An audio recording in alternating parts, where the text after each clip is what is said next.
மருமகள் சீரியல்ல அடுத்து வர எபிசோட்ல என்ன மாதிரியான ட்விஸ்ட் எல்லாம் இருக்க போகுதுங்கிறத இந்த வீடியோவில் பார்க்கலாம். தமிழ் குழந்தைக்கு பசி ஆத்தலாம் சொல்லிட்டு பசி ஆத்துறாங்க. அப்ப கூட குழந்தை என்ன பண்ணுதுன்னா அழுதுகிட்டே இருக்கு. உடனே தமிழ் பயந்து போறாங்க.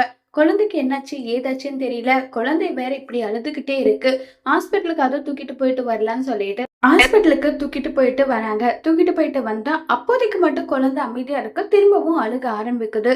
உடனே பாட்டி போயிட்டு, இங்க பாரு வசந்தி, குழந்தை அழுகிறத பார்த்தா பசி ஆத்த மாட்டேங்குதுன்னா கண்டிப்பா உரம் ஏதாவது தான் விழுந்திருக்கும். குழந்தைய என்கிட்ட கொடுக்க சொல்லு, குழந்தைய நான் பார்த்து என்ன ஏதுன்னு பார்த்து 5 நிமிஷத்துல குழந்தையோட அழுகைய சரி பண்றேன்னு சொல்லி கேக்குறாங்க. உடனே தமிழ், அதெல்லாம் முடியாது, ஹாஸ்பிட்டலுக்கு போய் வந்தேன், குழந்தை அமைதியா தான் இருந்தது, இப்பதான் திரும்ப அழுகுது, திரும்ப அழுதாலும் ஹாஸ்பிட்டலுக்கு கூட்டிட்டு போயிட்டு வருவேன், ஆனா இவங்க கிட்ட எல்லாம் இவங்கள நம்பி எல்லாம் நான் குழந்தைய கொடுக்க மாட்டேன், சும்மா உரம் விழுது அது விழுதுன்னு ஒன்னும் சொல்ல வேண்டாம்னு சொல்லி பாட்டியை திட்டி அனுப்பிடுறாங்க. பாட்டி அழுதுகிட்டே அங்கிருந்து கிளம்பி போறாங்க. அடுத்ததா சேதுவை காட்டுறாங்க. சேது குழந்தை கூட அவ்வளோ அழகா டைம் ஸ்பெண்ட் பண்றாங்க. இது தூரத்துல இருந்து ஐஸ்வர்யா என்ன பண்றாங்கன்னா சேதுக்கே தெரியாம குழந்தைய கொஞ்சிட்டு இருக்கிறது எல்லாமே வீடியோ எடுக்கிறாங்க. வீடியோ எடுத்து அவ்வளோ சந்தோஷப்பட்டுட்டெல்லாம் இருக்காங்க. இப்ப சேது குழந்தை கொஞ்சிட்டு இருக்கும் போதே, அம்மா நாளைக்கு உங்களை நான் போயிட்டு திரும்ப தமிழ் கிட்ட கொடுக்க போறேன், இன்னும் 5 நாள் உங்களை பிரிஞ்சு நான் எப்படி இருக்க போறேன்னு சொல்லி அழுதுட்டு இருக்காங்க. உடனே அந்த இடத்துக்கு ஐஸ்வர்யா மாமா என்ன பண்ணிட்டு இருக்கீங்க, நல்லா குழந்தைகிட்ட கொஞ்சம் விளையாடிட்டு இருந்தீங்க, இப்ப என்னடனா திரும்ப அலறீங்களேன்னு சொல்லி கேக்குறாங்க. இல்ல, திரும்ப 5 நாள் குழந்தை எப்படி பிரிஞ்சு இருக்க போறேனோ அதை நினைச்சுதான் அழுதுட்டு இருந்தேன்னு சொல்லிட்டு எல்லாம் வருத்தப்பட்டு பேசிட்டு இருக்காங்க. இங்க பாருங்க, நீங்க இப்படி பண்ணுவீங்கன்னு தான் நானு நீங்களும் குழந்தைங்களும் விளையாடிட்டு இருந்த வீடியோவை கேட்சப் பண்ணிட்டேன். உங்களுக்கு எப்பெல்லாம் குழந்தை ஞாபகம் வருதோ அப்பெல்லாம் இந்த வீடியோவை பார்த்துக்கோங்க.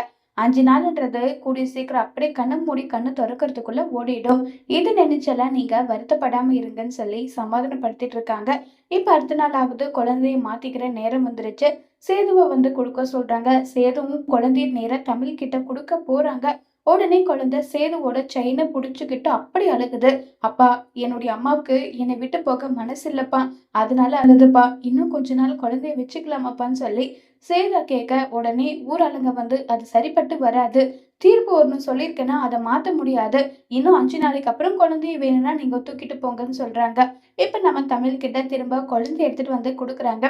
சேதுக்கு மனசே இல்லாம தான் குழந்தைய கொடுக்குறாங்க. குழந்தைய கொடுத்ததுமே மாறி மாறி வாங்கிக்கிறாங்க. இப்ப சேது மீனாட்சின்ற செயின் குழந்தையோட கழுத்துல போட்டிருப்பாங்க.